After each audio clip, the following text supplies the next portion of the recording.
Sa isang hindi inaasahang pangyayari, kinuyog at ginulgor ng mga diehard Duterte supporters si Senator Hontiveros matapos itong maglabas ng mga kritisismo laban sa dating Pangulong si Rodrigo Duterte at pagpapahiya kay Pastor Apollo Kibuloy.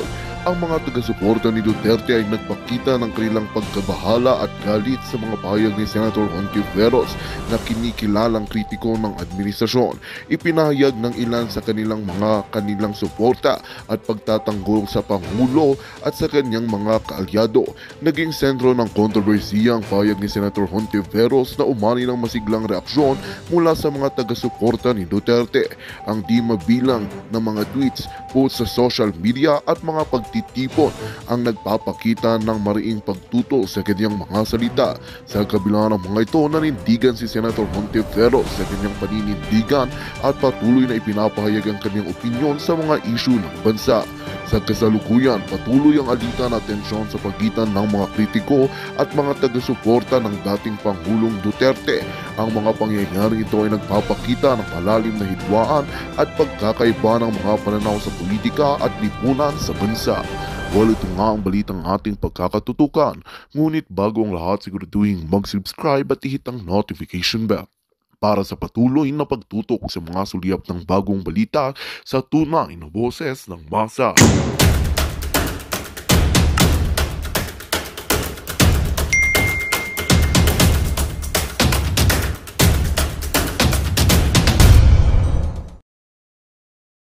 Tinawag niya si Pastor Apollo Kibuloy na taong pinakawalang respeto sa lahat ng nakilala niya.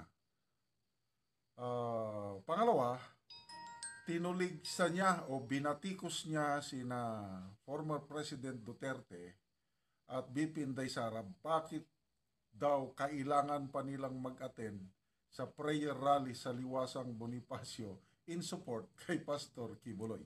Okay? Okay, panoorin muna natin itong balita ng UNTV. Honestly, I cannot think of an acceptable reason na hindi siya paarestohin. Lalo na kung mananatili siyang magsabing he sees no reason to honor the Senate's invitation. Siya yung pinakawalang respeto sa nakita ko pa sa tanang buhay kong nagtrabaho dito sa Senado.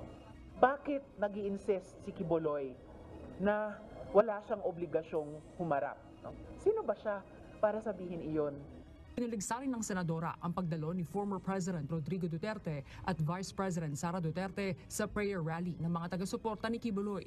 Gayon ako nagtataka, bakit nag-effort pa silang dalawa na dumepensa sa isang tao na akusado sa mga napakasiseryoso at mabibigat na offenses laban sa mga pinaka-vulnerable sa ating lipunan.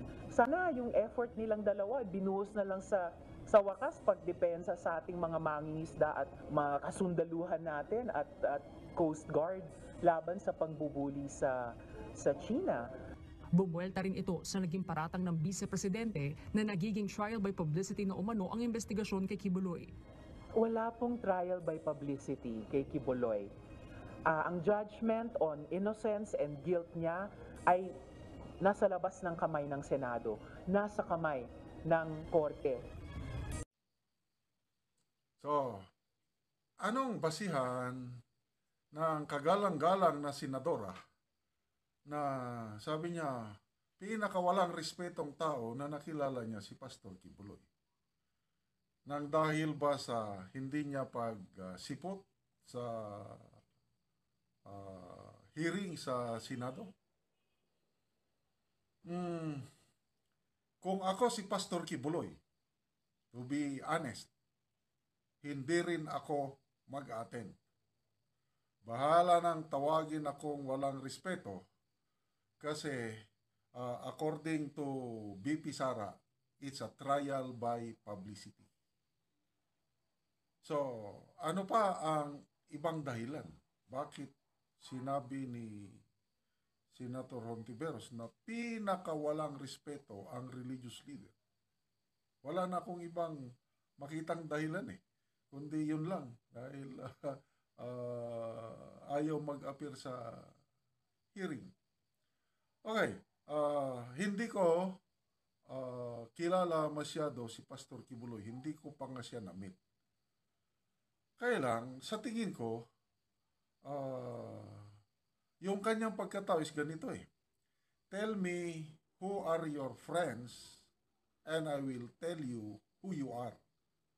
Di ba ganon? Makikita mo ang karakter ng isang tao depende sa kanyang mga kaibigan. Okay. Sino-sino ang mga kaibigan ni Pastor Kibuloy? Ang isa sa pinakamalapit niyang kaibigan, mga Duterte. Parang magkapatid sila ni former President Duterte. Si BP Inday Sara, parang anak din niya. So very close siya sa Duterte. Friends siya ng mga Duterte. So, hindi siya magiging kaibigan ng mga Duterte kung walang respeto si Pastor Kibuloy. Ganun lang ang pagkaano ko. Simpleng understanding dahil hindi ko nga siya masyadong kilala. Naririnig ko lang siyang nagsasalita. I don't know sa inyo, mga kaibigan, paki-comment. Agree ba kayo o sumasang-ayon ba kayo kay Senator Hontiveros na pinakawalang respeto si Pastor Kibuloy? Ang mga members ng Kingdom of Jesus Christ, ang dami. I'm not sure of their number. Kaya lang, baka worldwide, abot sila ng 1 million. Marami ang members nila. So kung walang respetong tao itong si Pastor Kibuloy, hindi siya magkakaroon ng ganong karaming members. Kaya, sorry, Senator Hontiveros, I beg to disagree. Mayroong hindi walang hiya si Pastor Kibuloy o hindi siya yung pinaka walang respeto. To me, it's not enough reason yung hindi niya pagsipot sa hearing sa Senado at tatawagin na lang siyang pinaka walang respeto. Okay, so due process, hindi siya nag-appear o di iyon i-cite in contempt. Ngayon, cite in contempt, mayroon pang show cause order. So, ito mga kaibigan, ang kaabangan natin yung explanation ni Pastor Kibuloy, yung tinatawag na show cause order. Ano ang dahilan niya? Bakit hindi magpakita? 48 hours ang naibigay sa kanila. So, ano ngayon? Waibis na ba ngayon? Hindi ko na alam ang araw. So, yung show cause order o explanation ni Pastor Kibuloy, hindi na lang si Senator Hontiveros ang mag-decide. Buong Senado na.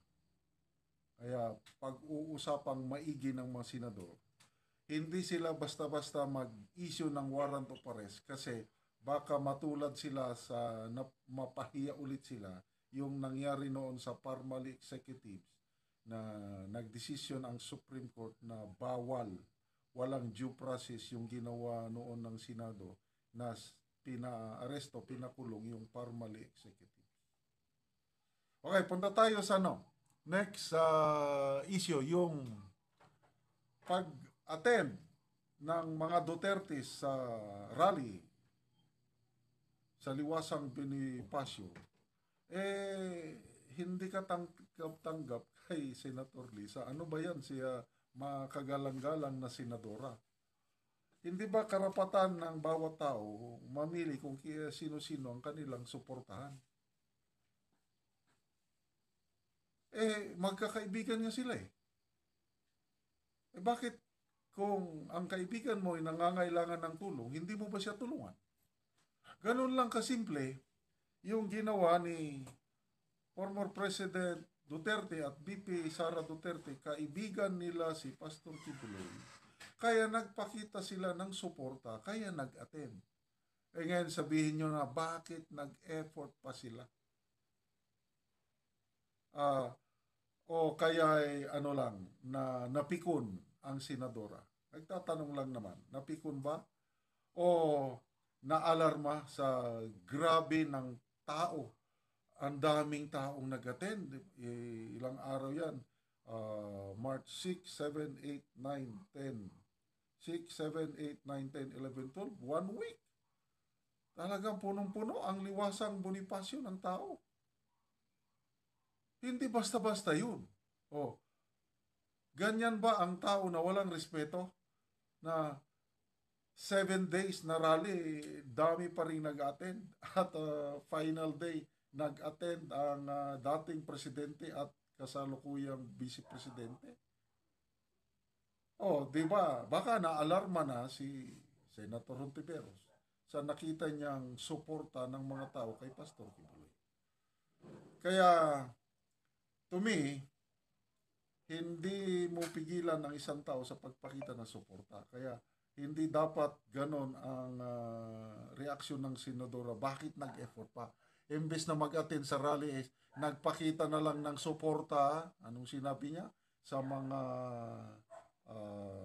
sundalo, sa mga Coast Guard, mga mangingisda na inaapi ng China.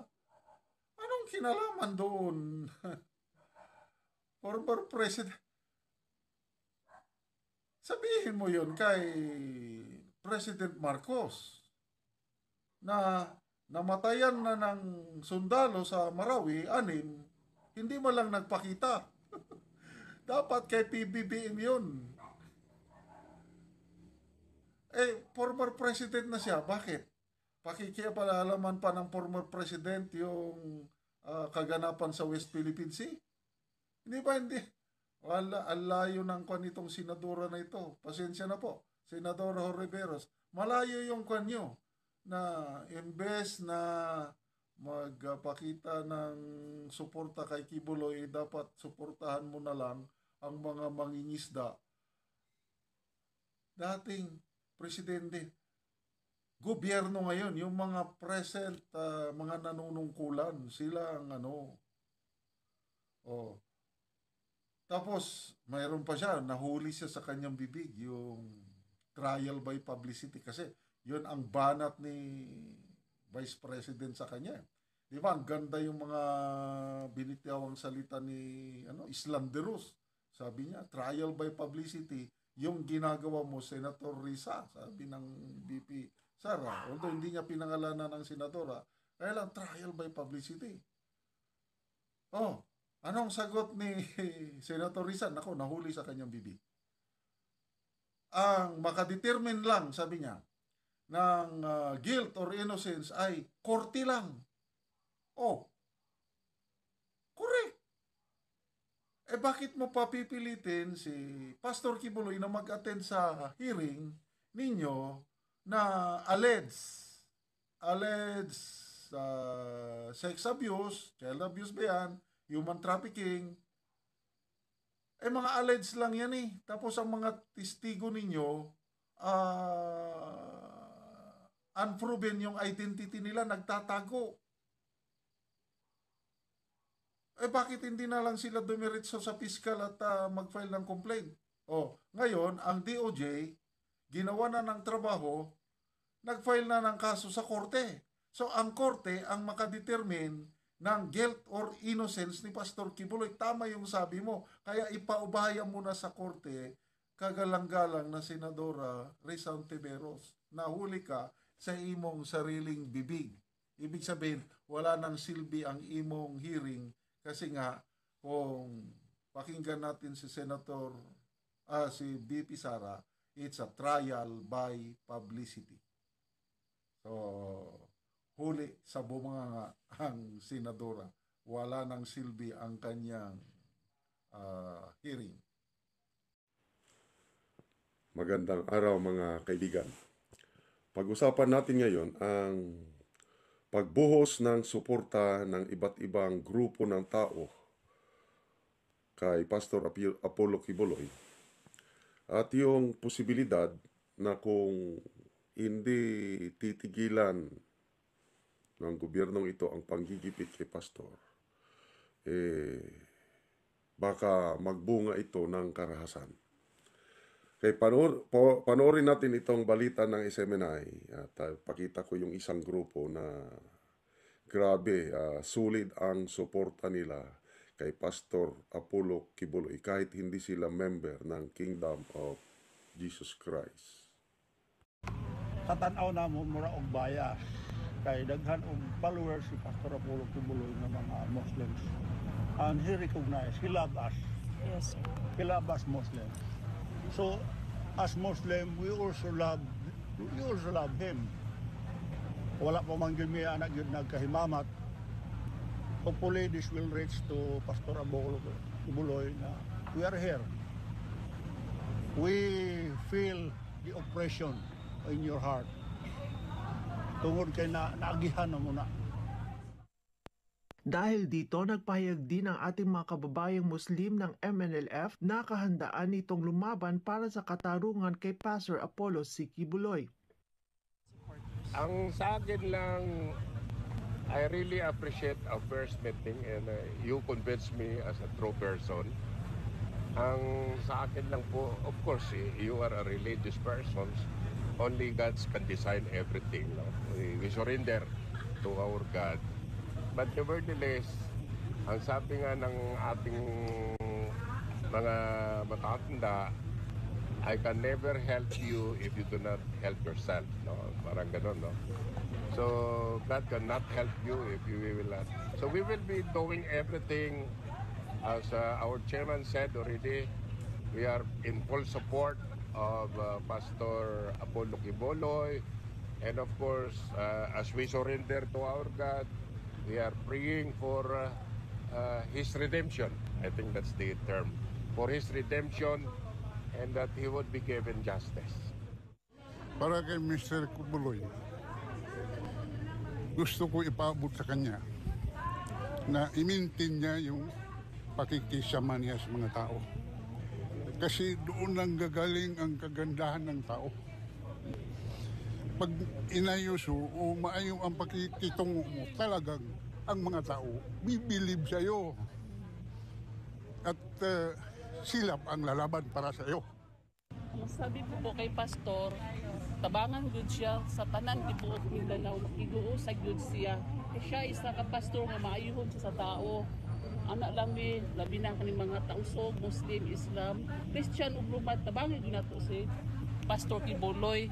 Kay ngano katong next last year akong bana tabang na siya dito sa bukid bitaw sa May Tamayong, nagato na sila dito, ma'am. Wala pa na nagyana si pastor, gitabangan gud siya baayo. Kay buutang siya nga pagka-pastor.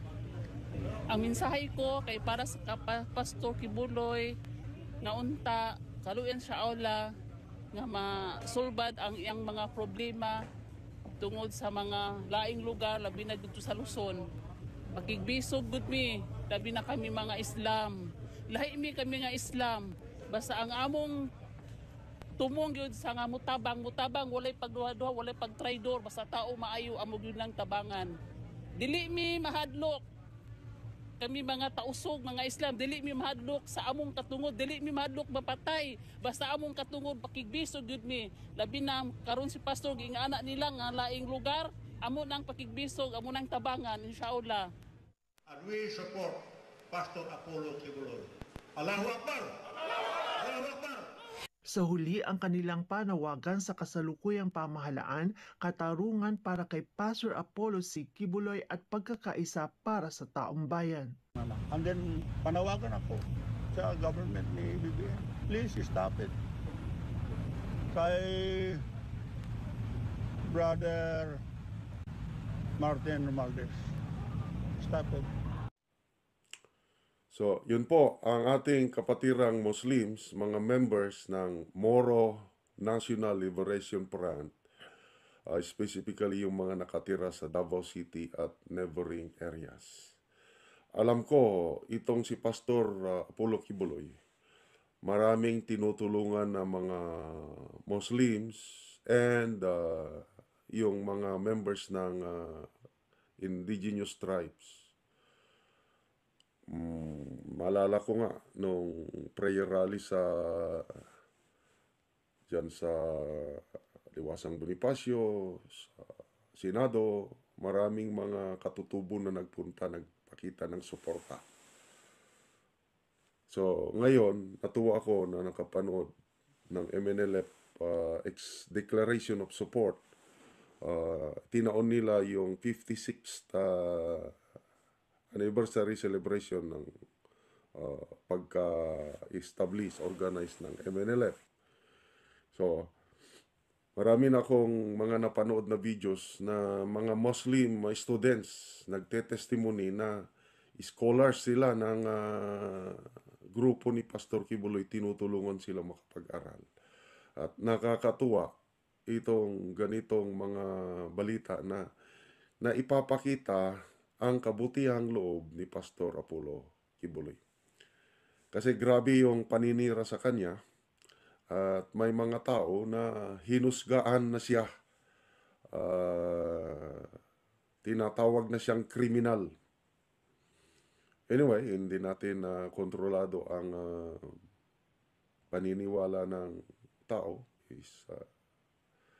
Para sa akin, ang isang tao na hindi pa napapatunayang guilty sa isang krimen ng isang korte, presumed innocent. Kaya nakakalungkot yung ganong marinig mga tao na hinuhusgan na si Pastor Kibuloy na isang kriminal. Dahil yan sa Senate hearing na ginagawa ni Senator Hontiveros. Kasi mismo si Senator Hontiveros, tinatawag niya ng, guilty si Pastor Kibuloy. Yes, it's true. May mga testigo na nag-a-appear sa Senate hearing. Kaya lang, those are just allegations. Kailangan sundin natin ang due process. So, ang next step na doon, ang pinaka-the-best is magpunta na sa piskalya, mag-submit ng complaint affidavit, at hayaan natin ang piskalya na mag-determine ng probable cause. And then, pag may probable cause, i-file ang kaso sa korte. And then, bahala ang korte na mag-decide kung may krimen bang na gawa si Pastor Kibuloy. Dapat ganun. So, ito, maraming salamat sa mga kapatirang Muslims sa inyong suporta kay Pastor Kibuloy. Hindi ako member ng Kingdom of Jesus Christ. Hindi ko rin personal na kilala si Pastor Kibuloy. Ang alam ko lang kay Pastor Kibuloy, yung handa niyang labanan ang mga komunista. Itinaya niya ang kanyang buhay. Tinodo buhos niyang suporta ng SMNI, ang kanyang resources para labanan, tapusin itong komunistang ito. At ito ang malaking pasalamat ko kay Pastor Kibuloy at saka SMNI. Kaya ako, dahil yun ang pagkakilala ko sa kanya, kaya ako sumusuporta ako dahil yun ang pagkakalam ko. Isa pa, yung kasabihan, tell me who are your friends and I will tell you who you are. So sino ang mga kaibigan ni Pastor Kibuloy na kilala ko? Yan, ang mga best friend niya, mga Duterte. Ang mga Duterte, hindi naman mga abusadong tao. Kung kaibigan ng mga Duterte, Pastor Kibuloy, my assumption is hindi siya abusado na tao as compared doon sa mga allegation ng mga child abuse or human trafficking at iba pa. Although I am not sure about it. Kaya nga, dapat hayaan na lang natin ang korte na mag-decide. Ngayon na na-file na ang kaso ng DOJ sa korte, hintayin natin na mag-decide ang korte at kung ano ang sasabihin ng korte, yun ang masunod. Okay? So, samantala, ito, habang nagpapakita ng suporta ang mga kapatirang Muslim, ang mga kapatirang katutubo, ang mga alam ko maraming mga Dabawenyos na loyal sa Duterte at Kibuloy. Alam ko maraming mga committed members ng Kingdom of Jesus Christ. Sana hindi mangyari itong pinapangambahan ko nga kung hindi hihinto itong perception na pinipersecute na ng gobyernong ito si Pastor Kibuloy, baka mapuno ang salop nitong mga nagmamahal, mga taong nagmamahal kay Pastor Kibuloy at hindi nila makontrol ang sarili nila at may mangyaring kaguluhan. Narinig natin yung sabi ng leader ng MNLF sa Davao. Sabi niya, "We feel your oppression, Pastor." Daman-daman namin yung pang-aapi na nangyari sa iyo kasi nadaman namin din yan pang-aapi. And we are one with you. We support you, sabi ng leader. Sabi ng babae, "Mga tunay kaming kaibigan ni Pastor Kibuloy, hindi kami takot mamatay o handa naming ipaglaban si Pastor Kibuloy." Babae pa yun, ha? Nako. Excuse me. May sipon lang. Sana maayos ng matiwasay ito.